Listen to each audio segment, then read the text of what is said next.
Un cœur qui ne s'offense pas, c'est l'idée. Dieu, il a pour nous un cœur nouveau. Le cœur que Dieu va nous transplanter, qu'il nous a transplanté à notre nouvelle naissance. Alors ici, je vais faire un check. Est-ce que tout le monde est né à nouveau? Tout le monde a donné sa vie à Jésus.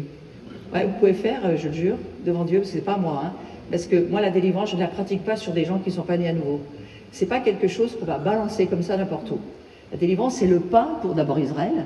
Hein, c'est ce qu'il a dit à la femme syrophénicienne. Puis ensuite, il a dit, c'est le pain de mes enfants. Donc, si cela nous amène, après, à donner notre vie à Jésus, amen. Hein, mais je ne voudrais pas pratiquer la délivrance sur des personnes qui ne sont pas nées à nouveau, et surtout, encore plus important, tout autant important, baptisés du Saint-Esprit, remplis d'Esprit, hein, qui ont vécu l'effusion de l'Esprit. Les catholiques, c'est la même chose, mais c'est l'Esprit Saint en nous qui, lui, va nous donner la capacité de gagner cette guerre. Pourquoi je vous dis ça? Parce que Dieu a dit à Josué, Josué, tu sais, bon, Moïse fait son travail, et puis toi, tu arrives derrière. Le problème, c'est que tu n'as pas chassé tes ennemis dès le départ. Donc, ils vivent maintenant chez toi. Et tes ennemis, vous lisez ça dans le livre des juges, juge 6 ou juge 7, vous trouverez, je ne sais pas exactement. Dieu a dit, tes ennemis sont plus puissants que toi. Est-ce que Josué s'est rongé les ongles? Non, non, non, il a juste dit, ouais, mais toi, tu es plus puissant que tes ennemis. Donc c'est ça la réponse, hein? C'est Dieu est plus puissant que nos ennemis, mais nos ennemis sont plus puissants que nous. Et si on ne le comprend pas, on va être en grande difficulté. Nous n'avons aucune capacité, aucune puissance, absolument rien. C'est pour ça qu'il faut mourir à la croix pour en être sûr. Et une fois que vous êtes bien sûr que vous considérez, la Bible dit, considérez-vous comme mort à votre vieille nature, à la nature de péché que vous étiez, pas que vous aviez, hein, que vous étiez, c'est-à-dire que nous étions ténèbres. Vous pensez qu'on a des soucis avec les démons? On était ténèbres. Vous pensez pas qu'il y a des restes? Oui, il y en a. Si on était d'une nature de ténèbres, même si Dieu échange sa nature divine, sur la croix c'est ce qu'il fait, il échange sa nature divine pour nous donner la sienne. Là on parle du monde de l'esprit, mais on ne parle pas du monde de l'âme et encore moins du monde du corps. Donc notre âme, elle n'a pas été régénérée comme l'a été notre esprit à notre nouvelle naissance, d'accord? Ça m'arrange, ma petite sœur, si tu peux te mettre sur le milieu. C'est comme ça je peux te voir. À moins que ça t'énerve, mais sinon tu peux me rendre service. Voilà, si tu es là, c'est mieux pour moi. Comme ça, je ne regarde plus là-bas, maintenant je regarde là. Et en fait, cette nouvelle nature que nous sommes, nous le sommes, c'est une réalité spirituelle. Nous sommes des êtres spirituels vivants, mais notre âme a besoin de transformation, de renouvellement, on va dire pour certaines personnes de recréation. Vous avez des âmes qui ont été détruites, sont parties dans les tombeaux, parties dans les terres de l'oubli. Tout ce monde-là, cet empire de la mort, Jésus nous a donné les clés. Après, nous, on va apprendre à fonctionner avec la nouvelle nature que nous sommes, mais il faut que nos âmes soient guéries, pas seulement guéries, délivrées, pas seulement délivrées. Parfois, il faut même ressusciter nos âmes. Hein. Il y a des domaines de résurrection où Dieu peut venir dans nos âmes. Donc ça, on a un Dieu merveilleux, on a un Dieu qui nous aime, on a un Dieu qui a tout fait pour qu'on s'en sorte. On est inexcusable de ne pas s'en sortir. Mais on doit se situer sur la bonne plateforme. C'est plus moi, c'est lui. Dans la délivrance, c'est pas moi, c'est lui. C'est parce que je connais son nom, je connais son sang, je sais qui il est, je sais qui j'étais, je sais qui je ne suis plus, et je sais qui je suis devenu. Je vous le refais? Non. Donc, du coup, Jésus nous dit, ton cœur, le nouveau cœur que Dieu t'a donné, il ne peut plus s'offenser. Alors, qui s'offense? Ton âme qui n'est pas guérie. Mais le cœur, au fond de toi, lui, il ne doit plus s'offenser, et on aura cette victoire le jour où on aura vraiment chassé tous nos ennemis, dont l'amertume, elle en fait partie. Je vous lis juste un verset, parce que la grâce de Dieu, et vous le savez parfaitement, elle est sans limite, elle est inconditionnelle. Dieu nous aime, quoi que nous ayons fait, que nous fassions, que nous ferions, Dieu nous aime. D'accord? C'est énorme, Dieu nous aime, sans aucune condition. Romains 8:30. À ceux qu'il a prédestinés, c'est à nous, c'est de nous dont il est question.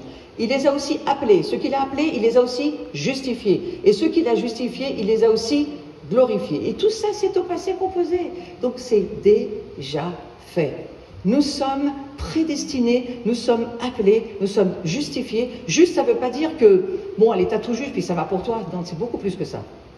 Nous sommes devenus comme lui, il est, le saint, juste, nous aussi, nous sommes le corps dont la tête est sainte, le corps est saint. Si la tête est juste, le corps est juste. Nous sommes le corps du juste. La tête ne peut pas être différente du corps, le corps de la tête. Dieu est cohérent, il n'est pas schizo, il n'a pas plusieurs natures. Donc ce qu'il est, nous le sommes. Dans le monde spirituel, nous le sommes. Dans notre condition humaine, charnelle, nous avons besoin de le devenir. Et pour ça, je trouve qu'on a un Dieu qui est performant quand même, parce qu'il nous laisse le faire nous-mêmes. Il dit, moi j'ai fait, dans le monde spirituel, c'est qui tu es. Maintenant, sur la terre, fais-le. Vas-y, entraîne-toi, gouverne. Parce qu'au fond, gouverner notre vie, c'est commencer à gouverner nos familles, gouverner nos communautés, gouverner nos nations. Et après, les sphères d'influence, Dieu nous les donnera. On commence par Jérusalem. Hein. On va en Judée, Samarie, ensuite aux extrémités de la terre. Hein? Donc cette manière de procéder, c'est la manière de Dieu. Le royaume de Dieu se développe toujours en potentialité. Et donc ce potentiel, c'est à nous de le développer, ça c'est pas Dieu qui va le faire. Alors on va avancer sur le sujet de l'offense. C'est ce que dit Ézéchiel. Dieu a pour nous un cœur nouveau qui ne peut s'offenser. C'est Ézéchiel qui nous dit, un cœur offensé est en danger de devenir un cœur de pierre. Et c'est ce que personne ne veut devenir ici. Donc voilà ce que Dieu nous dit, c'est une magnifique promesse. J'ôterai de votre corps le cœur de pierre et je vous donnerai un cœur de chair. Quand est-ce que Dieu l'a fait ça? Il l'a fait au moment où, sur la croix, il meurt pour nous et nous-mêmes, on y croit et nous-mêmes, par la foi, on voit ce qui n'est pas encore existant dans le monde naturel, mais ce qui est déjà existant dans le monde spirituel. La foi, c'est nous voyons ce qui n'existe pas comme existant. Donc commencez à vous voir comme une réalité spirituelle qui va maintenant se manifester sur la terre. C'est Romains 8 qui nous dit, la terre elle attend, elle gémit, elle soupire après la manifestation, ou il y a un autre mot, après la révélation des fils et des filles de Dieu. Elle attend cette révélation. De quoi? Que vous gouverniez votre vie et celle des autour de vous qui vous est confiée avec ce cœur d'amour. Le gouvernement du royaume de Dieu, c'est un gouvernement d'amour. Hein? Et pour ça, il nous faut un cœur d'amour. Donc Dieu, ça nous l'a donné. Nous avons ce cœur, l'Esprit de Dieu en nous le fait, c'est lui qui transforme notre cœur. Maintenant, il faut aligner notre âme et notre vie, on va dire charnelle, il faut l'aligner à ce que Dieu a déjà fait.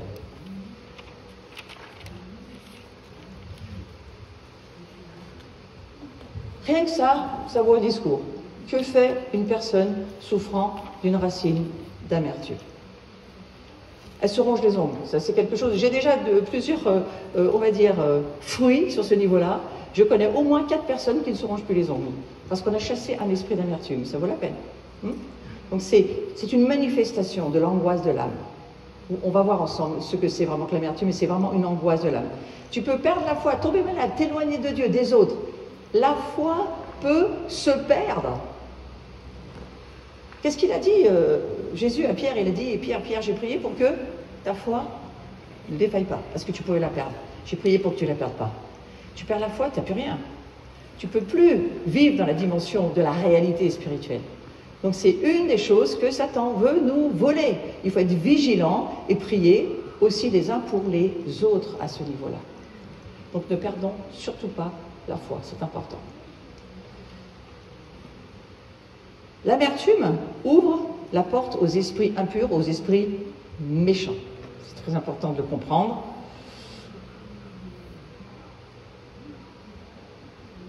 C'est une des raisons pour lesquelles beaucoup de chrétiens d'ailleurs sont malades et s'éloignent de Dieu, parce qu'ils ont perdu la foi, mais pas seulement.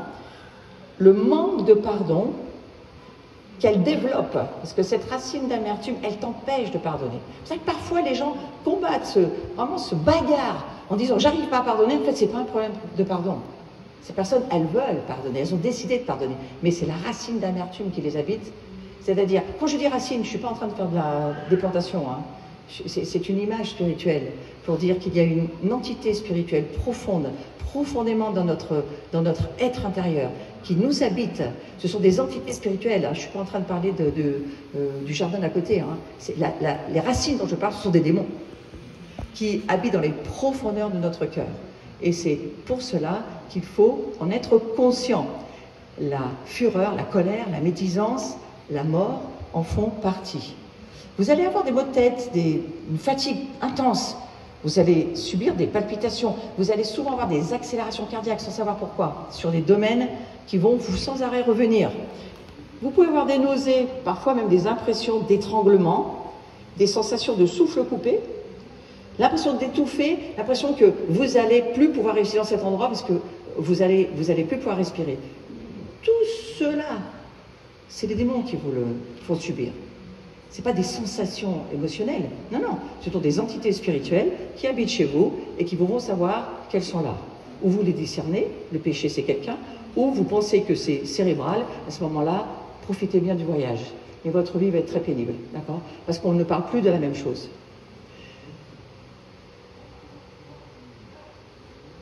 Elle ouvre la porte aux esprits impurs, c'est écrit sur le visuel, aux esprits méchants de toutes sortes, du royaume des démons, et surtout leur travail, c'est de vous tourmenter.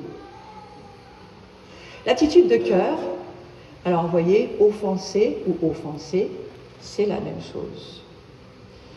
Et cette attitude de cœur qui fait que vous choisissez. C'est vous qui choisissez, je reste ou pas offensé, c'est une décision. Cette décision est extrêmement importante, elle va même peut-être être décisionnelle de votre destinée pour votre propre vie. Vous allez pouvoir ou pas continuer dans votre destinée selon ce choix que vous allez faire.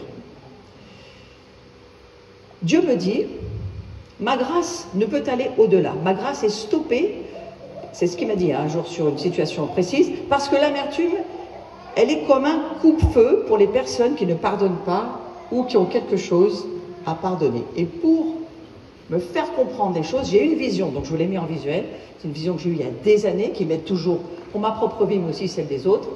J'ai vu cette image. Et le Seigneur m'a dit, ma grâce, c'est comme la forêt, tu vois, qui s'étend, et tout à coup, il y a un coupe-feu qui sépare la forêt en deux, et elle coupe les personnes de ma grâce. La forêt ne peut plus s'étendre, elle est obligée de s'arrêter, ma grâce se sépare des personnes, parce que l'amertume, c'est comme un coup-de-feu. Le non-pardon, c'est comme un coup-de-feu. Et c'est pour ça que Hébreux 12 est tellement intéressant. Parce qu'Hébreux 12 nous dit, veillez à ce que personne ne se prive de la grâce de Dieu. Qu'elle ne s'en prive pas. Oui, mais Dieu va te dire, toi, tu peux être le facteur qui va faire qu'elle se prive de ma grâce. Ce facteur-là, c'est le fait que tu ne pardonnes pas. Ça les coupe, c'est comme ce coupe-feu, ça les coupe de la grâce de Dieu. Veillez à ce que personne ne passe à côté de la grâce. Ça veut dire que nous, on peut être les personnes qui provoquons cela. Alors Dieu va nous dire, oui, mais cette personne n'est jamais venue dans ma grâce parce que toi, ne lui ayant jamais pardonné, c'est toi qui l'as coupé de ma grâce. Je fais, waouh, ça craint, hein? Ça craint. C'est très très relié à la communion fraternelle. Vous voyez, l'union commune des esprits dont Dieu a besoin pour établir son royaume peut être facilement séparée simplement par l'amertume, par le non-pardon, parce que dans notre cœur, on n'a pas compris, on n'a pas vu, on n'a pas nos lunettes infrarouges pour voir ce que ça provoque dans la vie de quelqu'un que de ne pas lui pardonner. Vous lui privez la grâce de Dieu. Vous laissez sa grâce passer à côté. Alors que si vous pardonnez, vous permettez à ce couple de disparaître et la grâce de se développer. J'ai quand même trouvé que c'était intéressant d'y réfléchir. Veillez à ce qu'aucune racine d'amertume... Pourquoi il est question de racines? Je vous redis, parce que ces démons-là vont dans les profondeurs de nos vies. Donc le mot racine, entendez-le comme une entité spirituelle, je vous le redis, parce qu'il y en a qui arrivent. Je vous le redis, on n'est pas en train de faire du jardinage, d'accord? On est dans un monde spirituel qui se confronte et Satan est tout à fait en travail de faire ses affaires si on le laisse faire. Satan, oui, bien sûr, il a perdu tous ses pouvoirs, il a perdu sa domination sur un chrétien né à nouveau, rempli de l'esprit, qui vit en relation intime avec Dieu, qui entend la voix de Dieu, qui suit Dieu. Satan n'a pas de pouvoir, mais il a des pouvoirs qu'on lui laisse. Et on peut lui laisser des pouvoirs parce qu'on n'a pas saisi quelque chose dans la révélation de la communion. C'est pourquoi la communion, c'est tellement important, mais comprendre le pardon comme la clé pour vivre la communion, la clé pour le gouvernement du royaume de Dieu, la clé pour les affaires de Dieu, et surtout la clé pour le diable, pour tout verrouiller. Alors lui, il saura faire en simplement permettant que votre cœur soit offensé. Ouais. Donc l'offense, c'est véritablement quelque chose qu'il va utiliser, le diable. Mais vous allez voir que Dieu va l'utiliser aussi. Veillez à ce qu'aucune racine d'amertume ne pousse. Alors, elle produit des rejetons, ça c'est dans le visuel d'avant, où elle pousse et elle cause du trouble. Et qu'est-ce qu'elle fait? C'est quand même exagéré, Dieu. Est-ce qu'il exagère quand il écrit dans sa parole? Non. Elle empoisonne. Elle empoisonne. Et voilà ce que j'ai trouvé, ce visuel. C'est pas moi qui l'ai créé, mais j'ai trouvé qu'il était vraiment par là. Voilà ce que ça provoque. C'est-à-dire que vous perdez votre mobilité spirituelle, vous perdez votre marche spirituelle, vous êtes en train de mourir et vous ne le voyez pas.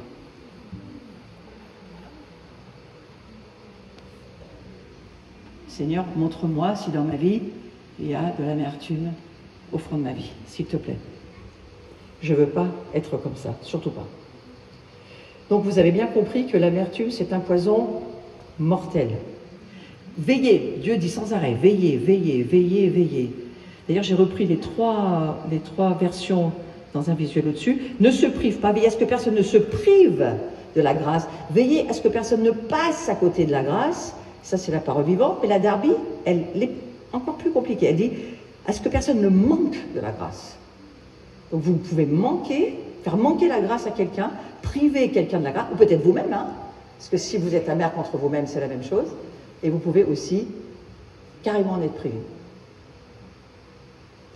Ici, ça va être, dans ce passage, dans la parole vivante, veillez à ce que personne ne passe à côté de la grâce de Dieu, qu'il ne surgisse pas de plantes vénéneuses d'où jaillissent des rejetons, capables d'empoisonner plusieurs d'entre vous et de contaminer toute la communauté. Ça vous explique beaucoup de choses. Dans les communautés, dans les églises, quelles qu'elles soient, quel que soit leur nom de famille, alors ça intéresse pas le diable. Lui, il frappe où il peut. Mais c'est pas moi qui le dis, c'est la Bible. Elle dit une plante vénéneuse. Elle va empoisonner. Et elle va le faire tout doucement, mais elle va le faire. Et elle va finalement contaminer. Le mot des rejetons capables d'empoisonner, ça veut dire quoi? Ça veut dire que l'entité spirituelle, elle a du pouvoir sur vous. Elle a une capacité habilitante. Autant nous, les croyants, on a la capacité de la grâce, autant les démons ont des capacités que Satan leur a données. Ouais. Et ne me dites pas que le diable n'est pas puissant, parce que si c'était le cas, on ne serait pas dans l'état dans lequel on est. Le diable est puissant, Dieu est tout puissant, c'est pas pareil. Tout puissant, c'est Dieu. Puissant, oui, le diable est puissant, bien sûr. Et surtout qu'il travaille dans l'obscurité, il ne se montre pas, il ne se révèle pas, il travaille en se cachant. Ici, il peut être ignoré, ce qui est le cas dans beaucoup d'endroits. Il y a des églises où on vous dit même que le diable n'existe pas. Il a fait fort quand même. Vous ne savez pas qu'il a fait fort? Non, mais il n'existe pas, on va parler de ça. Ben, bien sûr, comme ça au moins lui, il est sûr de travailler tranquillement sans qu'on le dérange. Donc vous voyez, c'est bien écrit, veillez, c'est pas Dieu qui va le faire, c'est vous qui veillez sur votre cœur. Et lorsque tu en veux à quelqu'un, lorsque l'amertume est au fond de toi, en fait, tu ligotes, tu enchaînes, pas seulement toi, mais la personne à qui tu en veux. Et je te redis, tu la prives de la grâce de Dieu. C'est comme boire un poison en souhaitant tuer l'autre. L'Église a vraiment besoin de se repentir, de traiter chaque zone, domaine où travaillent ces entités spirituelles. Chaque lieu où une racine d'amertume, c'est pas moi qui le dis, hein, ce terme racine, c'est la parole de Dieu qui emploie ce terme tout le temps. C'est comme une plante. Alors pourquoi Jésus, il prend cet exemple pour que tout le monde comprenne? Même un enfant, il peut comprendre. Pour que tout le monde puisse comprendre. Il suffit de déraciner une petite plante et d'expliquer à un enfant. Tu vois les racines, tu vois ce que ça fait, c'est ce qui fait vivre la plante. Si la racine est vénéneuse, tout va être infecté. Tout le monde comprend. Jésus, il prend des exemples très simples, des images très simples, des visuels très simples de son temps pour que tout le monde puisse comprendre. C'est un poison mortel. On ne doit pas accepter ses présences dans nos vies. C'est juste qu'il faut le saisir et le comprendre. Et si on veut voir les choses changer, il faut d'abord se mettre en ordre dans nos vies, s'occuper de nos affaires. On s'occupera de celles des autres plus tard, mais pour l'instant, il faut s'occuper de nos vies. Il n'est pas question d'avoir raison ou pas raison, il est question de vie et de mort. Donc l'idée de l'amertume, c'est pas « j'ai raison, il a tort », alors ça va t'emmener à la mort directe. Hein. Ça n'intéresse personne que tu aies raison. Ce qui nous intéresse, c'est que tu comprennes que l'amertume te tue et tue les autres. Et à partir de là, on va avoir envie de voir les choses changer, ça moi j'en suis absolument sûre. Voilà, ça vaut un discours. C'est quoi l'amertume? Qu'est-ce que c'est? Alors, je l'ai redit plusieurs fois, comme une racine, c'est pour qu'on comprenne de quoi on parle, c'est la source, c'est l'origine d'une chose qui est difficile à voir. C'est pour ça que le terme racine est employé au niveau biblique, parce que c'est pour nous faire voir, c'est pas facile, c'est caché, c'est sous terre, on voit pas, on sait pas que c'est là. On n'a même pas idée parfois que c'est de l'amertume. Mais c'est là. Et là, il nous faut des lunettes infrarouges, révélation, des lunettes qui vont nous aider à voir, pour pouvoir entrer dans la vérité de la révélation et pouvoir la pratiquer et l'extirper de nos vies, cette vérité. C'est quelque chose qui est dur à voir, qui est sans cesse croissante, qui est ancrée profondément, difficile à enlever, mais qui mène toujours à la destruction. Elle commence par une petite graine, un petit rejeton, c'est écrit, hein. Alors ça commence par une circonstance blessante, voilà, petite blessure, on va dire ça comme ça, et puis, si l'entité est toujours là, ça va grandir, ça va pousser. C'est le même principe que le royaume de Dieu. Nous aussi, nous développons en potentiel de développement, nous avons une vie que nous développons. Mais Satan, dans son royaume, il fait exactement la même chose. Lui, il ne crée rien, il copie. Il n'a pas d'autre choix que celui-là, mais il le fait le mieux qu'il peut. Donc des racines d'amertume qui se développent, qui vont se propager de plus en plus profondément dans notre cœur. Parce que c'est de cela dont il s'agit. Il veut rentrer dans notre cœur, dans notre volonté, dans notre âme, nos émotions, nos pensées. Il va essayer d'entrer partout où il peut, où on le laisse passer, il entre. Et ces racines d'amertume, elles peuvent paraître anodines, parfois elles sont toutes petites. Mais si vous leur permettez de se développer au fil du temps, ce que dit la Bible, c'est pas moi qui ai dit, elles vont infecter tout ce qui se trouve autour.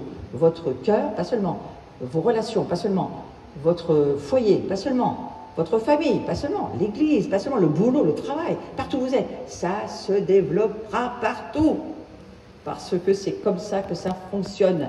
Et le corps de Christ tout entier va en être infecté sur les sphères. C'est comme un grand arbre qui produit des fruits empoisonnés. Éphésiens, chapitre 4, verset 31, nous dit que toute amertume, on n'en laisse aucune de côté, toute amertume. Éphésiens 4, 31, toute amertume, colère, irritation, crierie, médisance, soit ôtée du milieu de vous avec toute forme de malice. Ça, c'est ce qu'on appelle les mauvais fruits. Ce sont des œuvres de la chair, hein. Mais ces fruits sont à la base et deviennent spirituels. L'animosité, la colère, la calomnie, la méchanceté, la clameur, il y en a beaucoup, beaucoup d'autres. La racine d'amertume, c'est une angoisse. Je ne vous lis pas tout ce qu'il y a sur le PowerPoint. Vous pouvez retrouver cet enseignement sur ma chaîne YouTube. Vous irez la revoir. Elle n'est pas à l'identique, mais presque. En tous les cas, le visuel, vous l'aurez. Mais par contre, c'est pour vous dire que c'est une angoisse de l'âme. L'amertume, elle vous angoisse. Elle provoque la tristesse, la désespérance, la contrariété, le manque d'espoir. Et les symptômes, ce sont les suivants. Ça, on vient de le lire. Et voilà les symptômes d'une crise d'angoisse. Vous avez des maux de tête qui arrivent, une fatigue, des palpitations, j'en ai parlé tout à l'heure.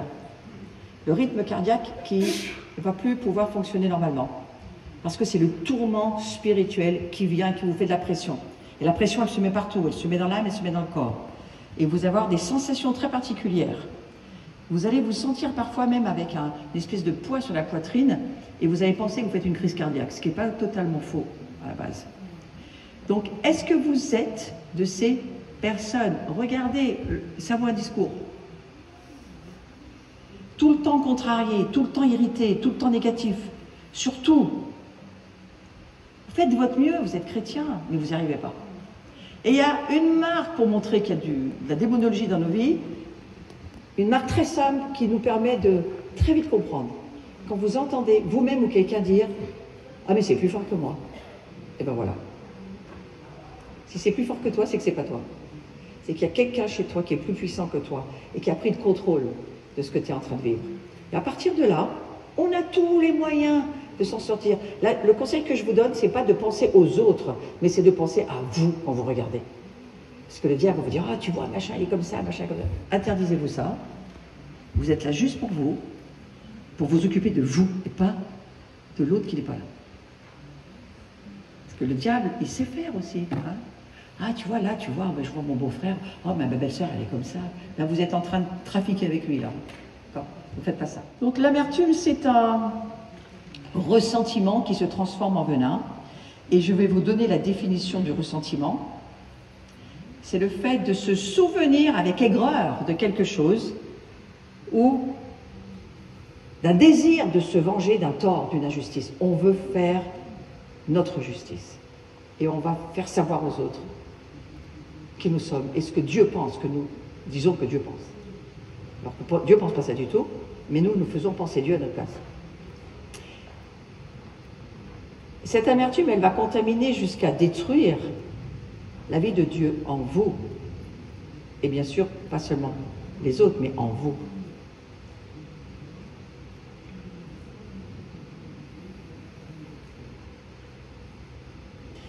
C'est la seule contamination qui nous fait totalement oublier les bonnes œuvres que Dieu et les personnes ont faites pour nous. Vous écoutez quelqu'un parler. Il y a un livre de Derek Prince très intéressant qui dit « Parle-moi et je te dirai qui tu es ». Moi, c'est souvent ma façon de faire. J'écoute ce que les gens me disent et je sais qui me parle. Est-ce que c'est Jésus qui me parle ou est-ce que c'est tous les démons qui t'habitent qui me parlent?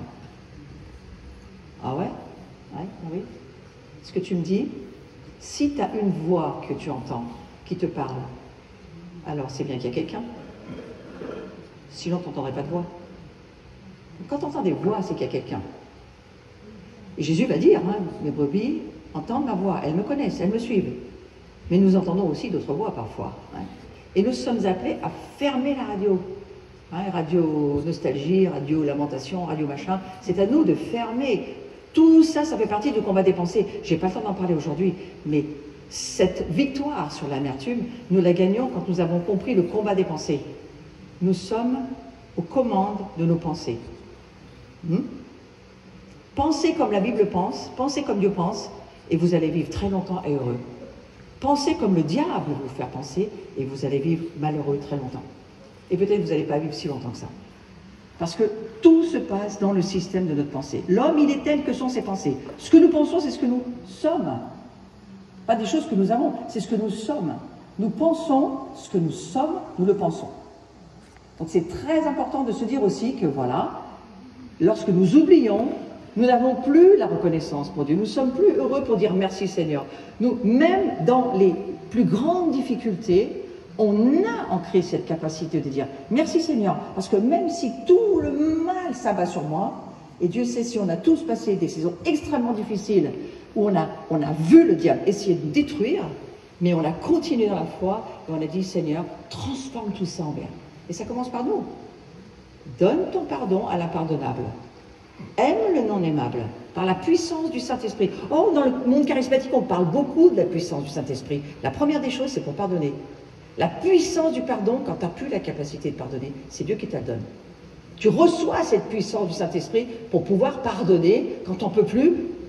Tu as ta volonté pour dire « je vais le faire » et le Saint-Esprit va dire « moi j'embraye et je te mets la puissance derrière ». Parce que c'est en accord avec la parole de Dieu.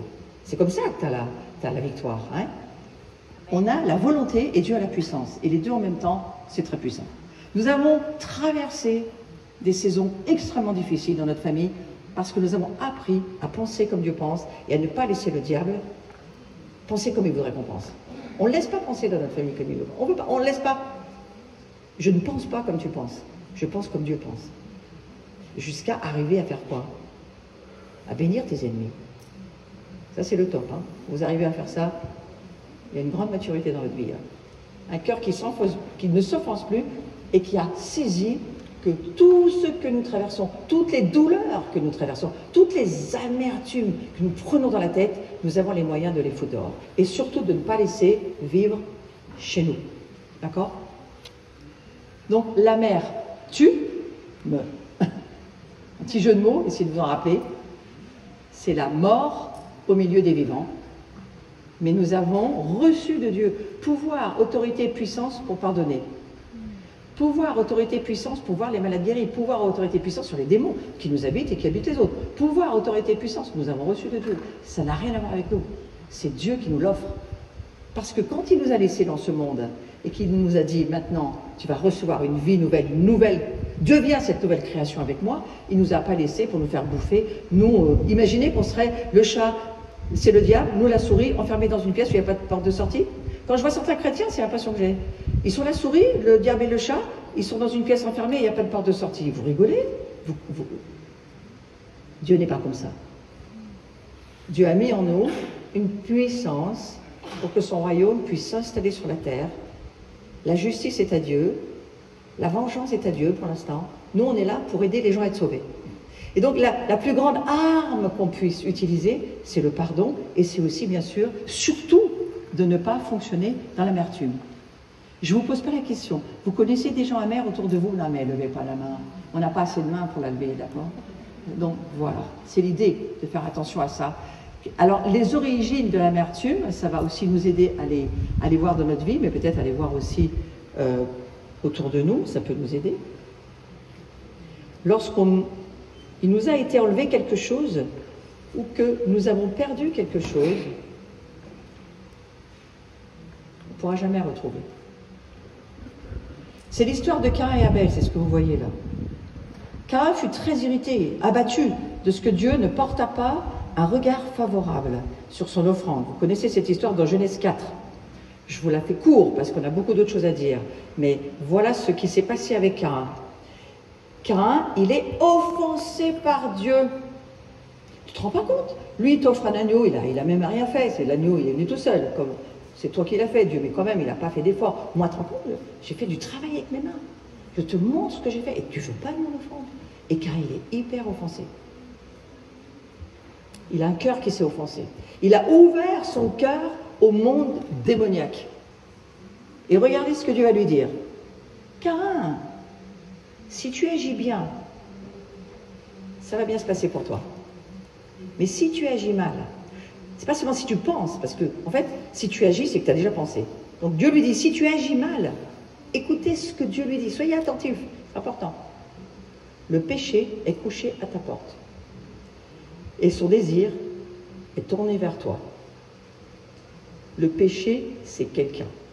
Couché à ta porte parce que c'est une entité spirituelle. Se couchaient aux portes des chiens, des serviteurs, ceux qui étaient en service pour quelqu'un. On les couchait à la porte pour garder la porte. Lui, Satan, il couche ses démons à nos portes. Tu l'ouvres, il rentre. Tiens ta porte fermée. D'accord?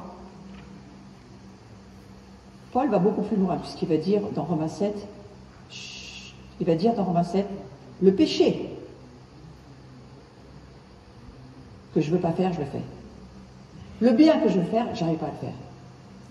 C'est qui habite chez moi? C'est le terme, hein? Paul dit, qui habite dans ma vie. Donc on parle bien d'entité spirituelle. On parle bien d'esprit impur, appelez ça comme vous voulez. Esprit méchant, esprit mauvais, c'est la même chose.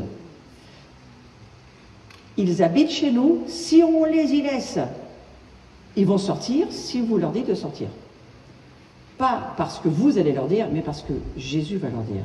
Et que Jésus, lui, sur le puissant diable qu'il peut être sur cette terre, lui, il est, dites-moi le mot, tout puissant. Le diable est puissant, mais Dieu est tout puissant. Il faut se rappeler de ça. Le diable, il a une puissance sur nous, bien sûr qu'il en a une. Mais Dieu est tout puissant. Et quand tu vas même t'occuper de personnes avec lesquelles tu veux prier ou Dieu va t'utiliser à son service, rappelle-toi de ça. Dieu est tout puissant. Il est le seul qui a la toute puissance, c'est le seul qui est le créateur. Donc, lorsque On t'a refusé, le refus d'obéir ouvre la porte à l'amertume.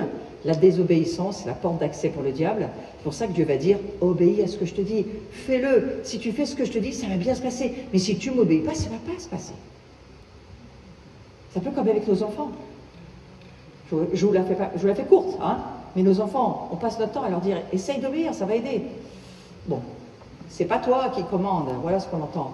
C'est pas que les enfants qui le disent, hein. Il y a aussi les grandes personnes qui le disent à Dieu. C'est pas toi qui commande, c'est moi, et moi je sais mieux que toi. Donc la perte d'une chose qui nous était très chère, ça peut être un travail, ça peut être un enfant, ça peut être un héritage. On a perdu beaucoup de choses auxquelles on tenait. J'ai par exemple des personnes qui en arrivent à se suicider parce qu'elles ont perdu un emploi ou un travail. J'avais lu les sondages impressionnants dans l'actualité, combien de suicides parce que quelqu'un perd son boulot. C'est quand même stupide, vous ne croyez pas? Mais il y a des gens qui se tuent pour ça, parce qu'ils ne supportent pas la pression. Une injustice qui arrive, et on va, parce que ça ne se passe pas comme on voudrait, on va prendre un fusil de chasse et on va tirer. C'est radical, hein.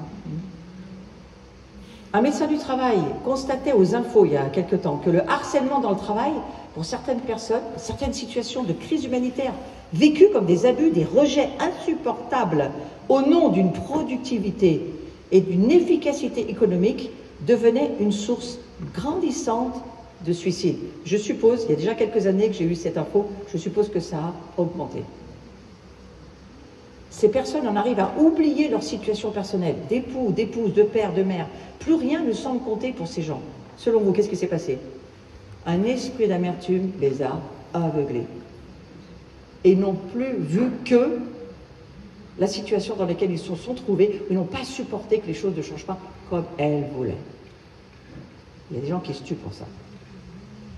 Ou le fait qu'il nous soit retiré quelque chose, ou une situation, hein, c'est la même chose, c'est vraiment une porte d'entrée. Il faut faire très, très attention à l'amertume. C'est la porte ouverte au tourment, à la colère, aux sentiments hostiles. Vous avez parfois dans le boulot des gens comme ça, remplis d'amertume autour de vous. Ce sont des, franchement, des personnes habitées, on va dire ça comme ça pour être gentil, hein, habitées, insupportables. Parfois, tu es même marié avec, hein, insupportable. Et c'est extrêmement difficile de vivre avec, parce qu'il y a cette hostilité, cette méchanceté, cette cruauté, et tout cela parce que l'amertume s'est gentiment installée dans leur vie, et que c'était aussi leur choix. C'est une pépinière fertile pour l'ennemi, l'amertume. Faites attention aussi aux enfants. Les enfants, ils sont très très sensibles à cela, ils sont facilement offensables. C'est pour ça que la Bible dit, Père, faites attention, n'irritez pas trop vos enfants, parce que vous allez les faire entrer dans la stratégie diabolique de l'amertume. Non seulement ils vont devenir rebelles, parce que vous leur en demandez trop, parce qu'il ne faut pas faire comme vous faites, mais en plus, vous allez les rendre amers. Et l'amertume, ça se rentre. La colère, ça se rentre. On peut la garder des années, des années, des années. Moi, j'ai des personnes de 50, 60 ans qui ont été délivrées et qui plus tard m'ont dit « Moi, ça, c'est rentré quand j'avais 6 ans. Mon père m'a obligé à faire quelque chose que je ne voulais pas. J'ai toujours rentré cette histoire. Et aujourd'hui, je n'en peux plus. 60 ans après, bang, ça explose. Il vaut mieux mettre les démons dehors dès qu'on voit qu'ils sont là et revivre une vie paisible. D'accord? C'est Jésus qui nous dit, hein. En mon nom, chassez les démons. Il ne dit pas, je vous le redis, de qui? La vie est difficile et cruelle. Je ne vais pas vous dire que la vie sur cette terre est facile. Aux cieux, c'est bien. Sur la terre, c'est plus compliqué. Dans les cieux, on est bien. Mais on a été incarné par Dieu. Et notre âme, elle apprend aussi à obéir à Dieu. Pour arriver à mettre une paix au fond de notre vie, à sortir des tourments, à sortir de ces empoisonnements, à sortir de ce monde horrible, démoniaque, qui tue. Hein? Considérez ce que la Bible vous dit et réfléchissez. Quand on voit un peu mieux qui est l'ennemi, il me semble que ça va être extrêmement utile pour la suite. L'amertume pousse dans nos blessures relationnelles. Et plus ces relations sont proches, plus ça fait mal. Donc vous imaginez dans les couples, vous imaginez entre les parents et les enfants, vous imaginez le prophète Malachie, dernier livre de l'Ancien Testament, ou du premier livre, ça dépend comment on voit les choses. Qu'est-ce qu'il va écrire? Il va dire, il va falloir que j'envoie l'esprit d'Élie. À mon avis, nous sommes sous l'esprit d'Élie aujourd'hui. Hein. Il va falloir que j'envoie l'esprit d'Élie pour que nous puissions revivre une réconciliation familiale. Et je vais renvoyer les pères vers les fils vers les pères, les mères vers les filles, etc. pour que la réconciliation familiale puisse se faire. Dernier verset de l'Ancien Testament, on passait dans la nouvelle dispensation. Qu'est-ce que Dieu est en train de nous dire? Attention à vos relations. Vivez dans la réconciliation familiale. Laissez la communion des esprits être rendue possible, pas seulement dans l'Église, dans vos familles, entre vous, avec vos enfants, tous ceux qui sont autour de vous, vos proches. Et le diable, qu'est-ce qu'il va faire lui? Il va envoyer son poison le plus qu'il peut. Si on veut bien regarder, il y a quand même un certain résultat. D'accord? Des deux côtés. Et je crois que nous sommes responsables de nous occuper de ce qui se passe chez nous, dans l'Église. Nous en avons la responsabilité. Alors bien sûr, l'amertume, elle pousse dans les situations injustes. Et le Seigneur m'a parlé de ça aujourd'hui. Il m'a dit, les personnes qui vont être avec toi, il y en a beaucoup qui ont vécu des situations extrêmement injustes. Et c'est extrêmement douloureux. Parce que justement, c'est injuste. Est-ce que c'était juste que Jésus meure pour nous sur la croix? Non. Il a pris ces injustices pour que nous, on n'ait plus à les vivre.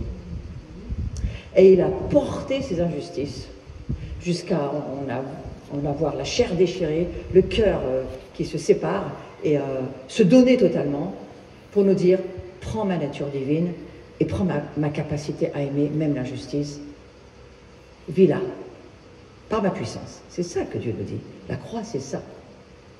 Le reste qui va tenir bon, c'est le reste qui va aimer au-delà de tout. Donc c'est là, nous sommes en apprentissage de faire de nos vies des vases de miséricorde. Romains 9, verset 23. Je vais faire de vous des vases de miséricorde.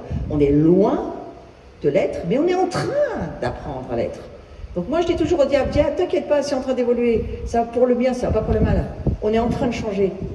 Ne laissez pas le diable foutre la tête dans le trou tous les matins. Dites-lui, ça va mieux qu'hier. Ça ira encore mieux après-demain. Parce que nous évoluons de gloire en gloire. Il faut que tu aies une réponse face au diable. Si tu n'as pas de réponse, il y en aura une pour toi, t'inquiète pas. Hein. Donc nous avons besoin de nos réponses. Et l'amertume, elle pousse dans nos blessures relationnelles. Faites attention, il faut saisir comment le diable travaille. Lorsque nous faisons face à des circonstances qu'on ne peut pas changer, j'en ai déjà parlé, alors là c'est un gouffre, hein, combien j'entends de gens dans la dépression me dire c'est foutu, et plonger dans les médicaments et dans le coma chimique parce qu'ils ne peuvent plus supporter la situation. Et alors, même quand la situation n'existe pas, Dieu peut la créer. Il est créateur, pas le diable. Donc Dieu peut tout créer. Et là, ce sont vraiment des portes, il faut faire attention. Le découragement, la rébellion, c'est la porte d'entrée de l'amertume. C'est là où l'amertume s'installe. On n'est pas censé être des rebelles et on n'est pas censé être amer.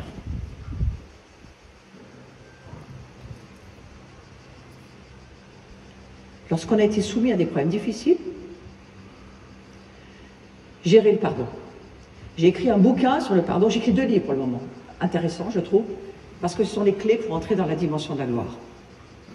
On ne peut rien vivre sans cette clé qui nous fait entrer dans le portail spirituel du royaume de Dieu, c'est le pardon. On ne peut pas y rentrer autrement. Et je crois que c'est... Vous voyez la tête de la fille? Soyez pas comme ça. Quelqu'un qui blesse nos émotions, ça fait très très mal. Évidemment que ça fait mal. Mais Jésus a eu mal aussi, pour que nous on n'ait plus mal. Donc à un moment donné, il faut se dire, on n'est pas là pour notre confort ou notre bien-être. On est là pour que Dieu puisse vivre en nous et que nous puissions laisser Dieu s'exprimer au travers de nous et manifester sa gloire. Et sa gloire, c'est qu'il a aimé jusqu'au bout, même ses ennemis. Et c'est ça l'évangile. L'offense est une semence qui pousse, elle est puissante, elle pousse, elle grandit, tout doucement, ouais. Et puis toute absence de pardon commence par une offense.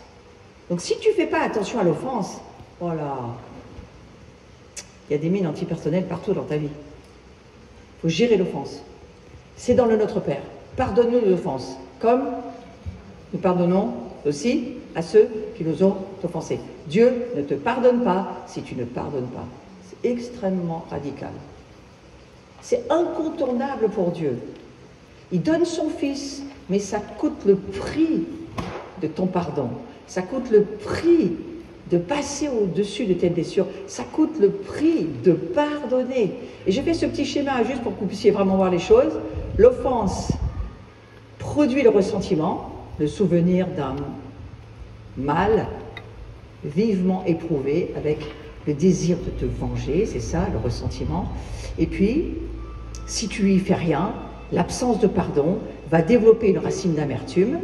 Et si tu fais toujours rien, la haine, elle va vouloir du mal à l'autre, parce que la haine, elle est là. En fait, tu dis, non, non, non, je veux à personne, mais ta manière de regarder, de voir, ça montre, ça manifeste que tu t'es pas occupé de l'offense, et finalement, ça va finir avec la mort, et la mort même physique d'un cancer, parce que beaucoup de cancers viennent à cause de non-pardon. Pas que, et certains. On peut les éviter quand même. Alors, vous voyez, l'autre parcours est beaucoup plus simple. Le pardon, la paix, la bonne santé, le bonheur. C'est très simple.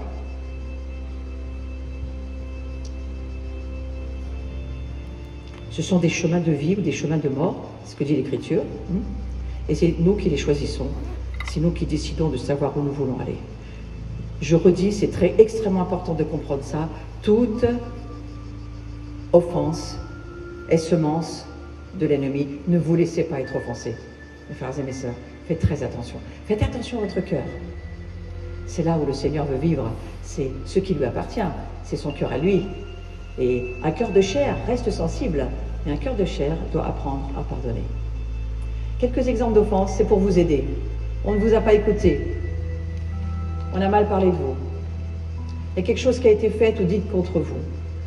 Il y a quelqu'un qui a une mauvaise attitude à votre égard, puis ça ne vous a pas plu. Ouais. On ne vous a pas traité comme on aurait dû, ou comme vous auriez pensé qu'on devrait vous traiter. Il y a, ce pasteur-là, il n'a pas arrêté de me regarder, en fait, il m'a offensé tout du long. Et ça, c'est votre avis, mais ce n'est pas forcément la vérité. Hein. Il y a quelqu'un qui vous a trahi. Vous allez être beaucoup trahis. Nous sommes beaucoup trahis sur cette terre. On a cessé de faire quelque chose pour nous sans nous prévenir. On ne nous a même pas dit. Vous avez jamais entendu ça? On ne m'a même pas dit. C'est une offense derrière qui s'exprime. Hein. Quelque chose qui nous a été enlevé. C'était à moi, puis c'est plus à moi. Le travail, les enfants, le légitime. On me l'a pris. Ça, c'est une offense qui parle. Ouais. Un abus verbal, physique, émotionnel. Les abus, on pourra y passer la journée.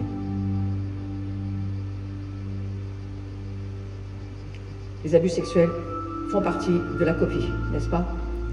Ça veut dire quoi, offense? Alors, je vais vous l'expliquer très très vite, parce qu'après, je voudrais qu'on se mette à prier. Le mot offense, en grec, ça veut dire, ça s'appelle scandalon. C'est un scandale. C'est quelque chose qui scandalise les cieux. Mais c'est quelque chose qui doit être traité dans notre vie, on doit comprendre ce que c'est. Étymologiquement, c'est la pierre d'achoppement, le piège qui fait chanceler le héros. Vous voyez, on a ça sur les vases grecs, on voit les héros qui tombent dans les fosses. En fait, ça s'appelle des scandalones. Et Satan le sait parfaitement. Il sait parfaitement que ça, si vous y répondez, vous allez tomber dans la fosse. Il le sait.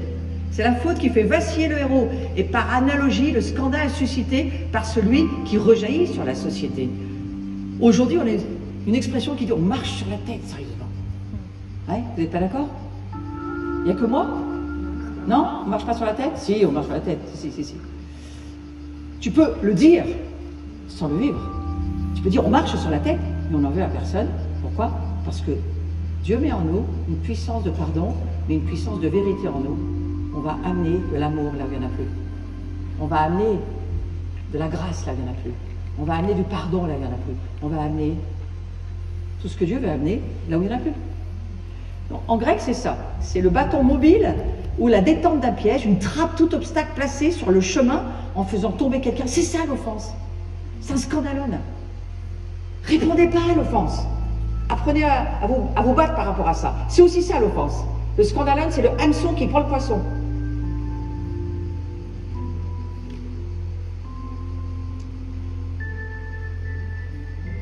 Ça vous parle? Le poisson, c'est vous, hein? C'est ça aussi. C'est un piège à rats. C'est ça l'offense. L'offense, c'est lorsque tu laisses ton cœur être blessé sans penser que Dieu peut faire quelque chose pour toi. Tu fais plus confiance à Dieu. Tu as lâché la prise de la foi pour pouvoir avancer dans le monde spirituel. Tu es en train de laisser ta foi disparaître et tu es en train de laisser le diable prendre ton âme. Fais attention. Se préserver des pièges du diable. Ils se dégageront des pièges du diable qui les tient encore captifs et assujettis à sa volonté. C'est exactement ça l'offense. Tu peux perdre la chose que tu avais le plus cher au monde, ton mari, ton gosse, et ne pas te laisser être offensé. C'est mon cas. C'est le cas de beaucoup d'autres. C'est une décision intérieure. Ouais. Mais l'offense, c'est aussi ça. Moi, je suis allée 2 fois à une corrida, j'y retournerai jamais. Mais je trouvais ça complètement idiot pour le taureau. J'ai dit, mais si le taureau bougeait pas, punaise, il vivrait. Si le taureau, il n'allait pas foncer dans la muleta. La muleta, c'est le petit tissu rouge, là, qu'on agite devant. C'est l'offense, ça. C'est l'offense, on te la met devant comme ça. Ouais, mais tu m'as mal parlé. Ouais, mais tu m'as mal dit. Ouais, mais t'as vu comment tu vas considérer. Mais qu'est-ce qu'on s'en fout? Un mort, ça ne réagit plus. Mourrez vite. À votre chair. Mais vivez de la vie de l'esprit. Ouais. Pourquoi? Parce que c'est ça. Parce qu'en fait, c'est juste que si le taureau il bouge pas, il meurt pas. Si l'offense te fait rien, il n'y a rien qui se passe. Ça s'appelle la maturité chrétienne. Allô? Soyez sobres, veillez. Le diable cherche qui il va dévorer. Qui sait qu'on va bien pouvoir offenser, qui va réagir? Il faut que tu commences à dire, pas moi. Je ne vais pas réagir. C'est pour ça que sur la croix, Jésus, il n'a pas bougé. Il n'a rien dit. Comme une brebis, il est allé à l'abattoir. Il n'a rien dit parce qu'il savait que Dieu, il avait un autre plan. Et le plan de Dieu, c'était qu'en plantant son fils dans la terre, il allait y en avoir des milliers d'autres qui allaient pousser. Il avait des lunettes infrarouges, Jésus. Et il a vu des milliers qui allaient, à partir de sa mort et de sa résurrection, ressusciter avec lui dans les cieux et revenir vivre sur la terre. C'est vous et c'est moi. Nous sommes le corps de Christ. Et il n'y en a pas qu'un sur la terre. Maintenant, le diable, là, il est mal parce qu'il y en a trop, du coup. Alors, il y a 2 catégories d'offensés. Il y a ceux qui ont été injustement traités, c'est vrai. Et c'est d'autant plus important de comprendre, de ne pas répondre à l'offense. Et puis, il y a ceux qui pensent avoir été injustement. Ça, c'est juste eux qui le pensent. Et la seule solution, j'y passe pas trop de temps parce que je réponds naïf sur le monde de la délivrance, mais mes amis, pardonnez s'il vous plaît, pardonnez parce qu'on n'a pas d'autre chose à faire. Seigneur, je refuse d'avoir un cœur plein d'amertume envers les personnes qui m'ont fait du tort. Vous pouvez le prier avec moi?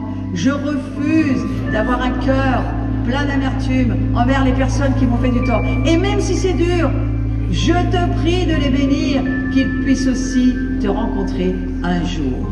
Parce que ça, c'est une prière de victoire, d'accord? Et alors plusieurs seront scandalisés, ils se livreront l'un à l'autre, ils se haïront l'un à l'autre. Hein? C'est quoi ça? Ben, c'est le signe qu'on est à la fin des temps, c'est bon. Ça ne va pas durer encore trop longtemps. Mais ça va durer encore un peu. On a l'adresse, mais on n'a pas l'heure. Ceux qui connaissaient mes enseignements, vous savez ce que je suis en train de vous dire. On a l'adresse, il est en face de la porte dorée, là, juste là, sur le mont des Oliviers. Il revient, Jésus, mais on n'a pas l'heure. Mais ça ne va pas tarder. Regardez, aujourd'hui, nous sommes dans une société d'offensés. Tout le monde est offensé. L'Église ne doit pas se le permettre. Amen. Vous êtes d'accord? Vous êtes d'accord de dire à votre âme, toi tu vas te la boucler et tu vas te libérer au nom de Jésus, parce qu'on va tenir jusqu'au bout dans la foi. Ouais, ça vous va? 2, 3, 4? Ouais, non? Ouais. Amen, ça vient, regarde. J'y vais très vite parce que je veux prier. Arrêtez de vous plaindre, les murmures sur les circonstances. Il faut se taire. Ça crée un univers de ténèbres. Elles sont constamment en colère, ces personnes. Elles médisent continuellement. Ça, c'est l'amertume. Elles s'isolent, elles ne veulent voir personne. Elles sont toujours dans les coins. Hein. Elles peuvent nous entraîner à nous éloigner du Seigneur, hein, ces personnes-là. Parce qu'elles t'emmènent avec elles dans leurs ténèbres. Si tu es comme ça, change. Si tu vois des gens autour de toi comme ça, fais attention. C'est la cause de nombreuses maladies physiques. Beaucoup de maladies. Et l'amertume, elle t'enferme dans une prison. C'est ça que ça produit. C'est des choses qu'on sait déjà. Mais mes amis, regardez. Je vois que tu es en proie à l'amertume du fiel et au lien de la justice. Dans l'Église, ça doit disparaître. Souvenez-vous, l'offense est un piège. L'offense est un appât. L'offense, c'est pour nous rendre malades. Les souffrances de l'amertume, les nuits où on ne dort pas, les nuits où on est tourmenté, les nuits où on pense à toutes les mauvaises choses. Et comment on pourrait répondre à ces choses-là? Attention, l'amertume, elle est là, il faut la détruire. La sorcellerie travaille avec l'amertume et le fiel amer, c'est la convoitise et l'envie de faire sa justice. L'Église n'a aucune justice à faire. Elle n'a qu'à aimer Dieu, c'est tout. C'est la seule chose qu'on peut faire. Un esprit blessé, c'est un terrain fertile. Amen. Je vais aller au bout. L'amertume aveugle, c'est un mauvais fruit. On voit plus clair. C'est pour ça qu'il nous faut des lunettes infrarouges pour voir la vérité de ce que Dieu dit dans sa parole. Et pour se défaire d'une racine d'amertume, on va extraire le mal, c'est ce qu'on va faire, on va prier. On va extraire le mal, mais on va aussi extraire le positif de tout le mal qui a été fait. On va garder le positif. On va séparer le blé de l'ivraie et on va garder ce qui est pur et laisser les souillures, les esprits impurs s'en aller. Ça, c'est ce que Jésus nous dit de faire. On va décider de pardonner, de demander pardon à Dieu, mais aussi à ceux qui nous ont offensés. C'est le Notre Père de ce matin. On va faire une liste, ça vous ferez chez vous, vous le ferez pendant la session, vous le ferez quand vous aurez le désir de le faire, mais vous le ferez. Une liste des personnes qui vous ont blessé. Il faut prendre la feuille, la déchirer, la mettre à la poubelle et dire c'est réglé. C'est un acte prophétique très puissant de faire sa propre facture. Exprimez votre pardon en forme de confession avec précision. C'est pas je pardonne, c'est je pardonne quoi, à qui, comment, qu'est-ce qui a été fait, je pardonne. Tu écris sur ta feuille, tu déchires ta feuille, mais nous on va chasser les démons qui sont derrière. Et on veut juger personne. Jésus est venu pour sauver, nous sommes le corps de la tête qui veut sauver, on ne peut pas juger. C'est pas notre travail. Notre travail c'est de sauver. Nous sommes le corps de la tête qui sauve. La tête sauve, le corps sauve. Amen. La tête fait miséricorde, le corps fait miséricorde. On ne peut pas faire autre chose que la tête. La tête vient sauver pour le moment, elle ne vient pas juger. Et nous, nous sommes des vases pour aider ce monde à sortir de l'amertume. D'accord? Recherchez la grâce avec tous et la sanctification sans laquelle personne ne verra le Seigneur. C'est la pire des choses depuis voir Dieu. Et que nul ne se prive de la grâce de Dieu. Ce mauvais fruit, par notre indisposition à pardonner, c'est un péché grave qu'on ne doit pas laisser dans notre vie. Il doit disparaître et c'est à nous de le faire disparaître parce qu'en pardonnant, nous allons nous libérer. Et tous les démons vont fuir, je vous le dis. Amen. Les pires choses que tu as vécues, les pires abus vont partir là, maintenant, dans la seconde. Simplement parce que tu ne vas plus collaborer avec quelque chose que tu n'avais peut-être pas compris, pas vu, mais maintenant tu sais, maintenant tu es responsable, tu gouvernes ta vie, et la puissance de Dieu, elle est sur toi pour qu'on puisse y arriver, d'accord? Vous pouvez retrouver tous mes enseignements, les bouquins au stand à la sortie, mais mes enseignements sur la chaîne YouTube, vous avez plus de 600 vidéos extrêmement intéressantes qui peuvent vous aider. On va prier, mes amis. C'est l'idée, on va prier. Nous allons vivre, on va dire ce qu'on appelle ça une prière active. On va demander à Dieu de venir nous aider.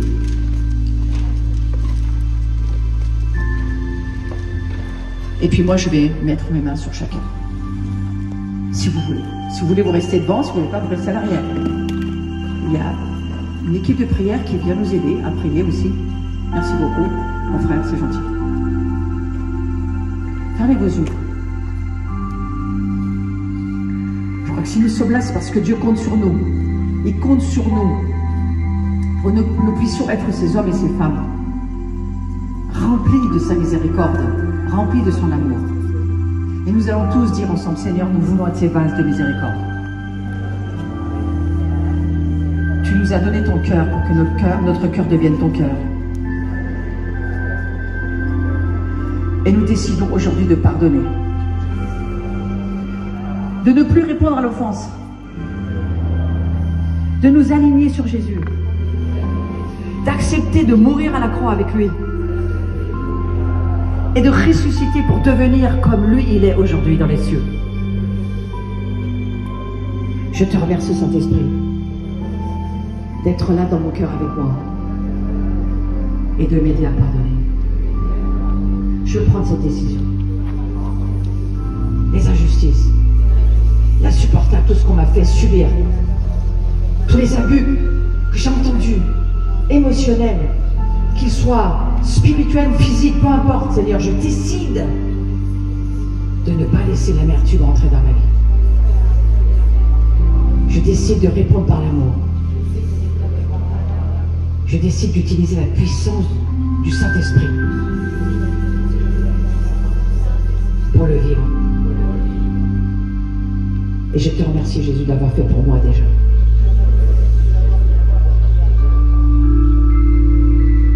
Donne-moi ton cœur. Change ma vie. Aide-moi à te suivre. Maintenant, vous allez prendre quelques secondes. Au moment où je prie, regardez dans votre esprit. S'il y a quelqu'un à qui tu en veux encore, le Saint-Esprit va te le montrer. Et tu vas pardonner. C'est juste le Saint-Esprit qui te le montre. Ferme tes yeux et regarde. Et ceux ou celles qui t'est montré, tu dis juste avec ta volonté, je pardonne. Je pardonne. Parfois on ne se rappelle même pas de quelque chose qu'on a vécu, mais le Saint-Esprit nous rappellera toutes choses et nous enseignera toutes choses. Et c'est lui qui va nous faire rappeler pour qu'on soit libre, même des manigances du diable qui nous a piégés quand on était tout petit. Des fois on ne se rappelle même pas, mais le Saint-Esprit il ramène à la surface et il nous montre ton père, ta mère, ton oncle, quelque chose qui s'est passé dans le travail, quelque chose qui s'est passé avec tes frères et sœurs, quelque chose d'insupportable que tu as vécu petit. Aujourd'hui, si tu lui permets, il va descendre dans ton cœur, si tu lui permets. Il va descendre au plus profond de ton âme. Et il va venir lever certains sparadraps, certains pansements qui avaient été mis par les cieux. Parce que c'était juste pas supportable à cette époque-là. Mais aujourd'hui, si tu lui permets, il peut l'enlever.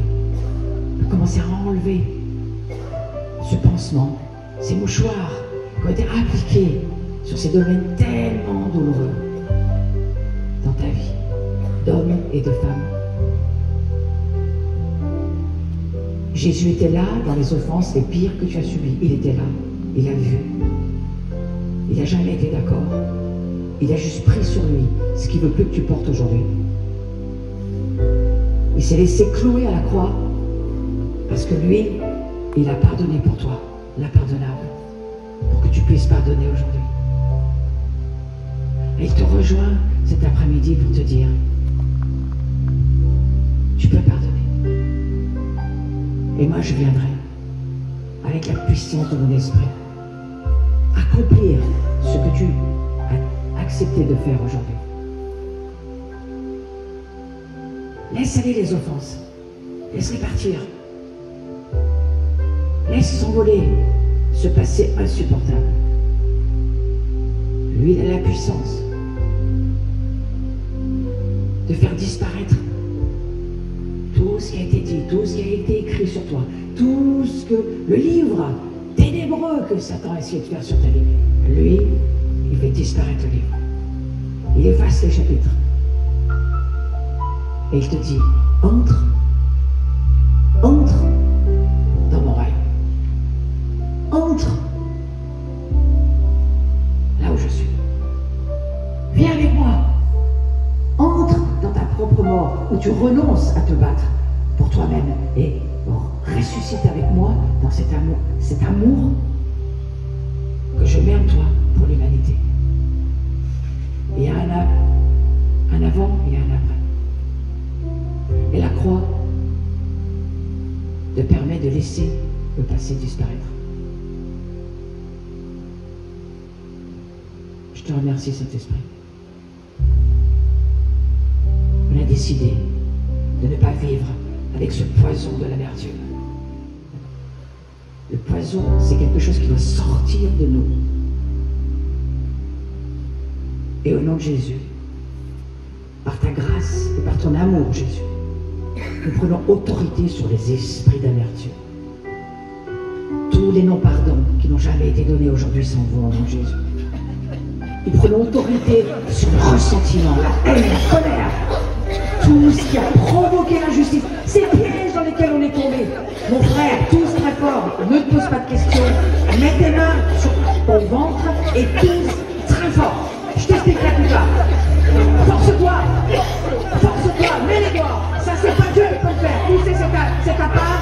Et Dieu, lui, il vient pour t'aider. Tous très fort, mon frère. Voilà, fais-le, c'est ça. C'est comme ça que tu vas avoir des résultats. Au nom de Jésus, la haine, tu sors. La colère de l'enfance, tu sors. Le ressentiment, tu sors. Les amis insupportables, vous sortez au nom de Jésus. Criez pas, frères et sœurs. Allez sur une porte qui n'est pas drôle. Criez pas. Tous c'est très fort. C'est ça qui fait que les démons ne peuvent pas crier en nous. On les laisse pas faire, d'accord? Donc maintenant, on va tous être très fort sur les abus émotionnels et spirituels. Dehors, l'amertume, tu sors. Le fiel amer. La cruauté, la méchanceté, les esprits qui tuent par la parole.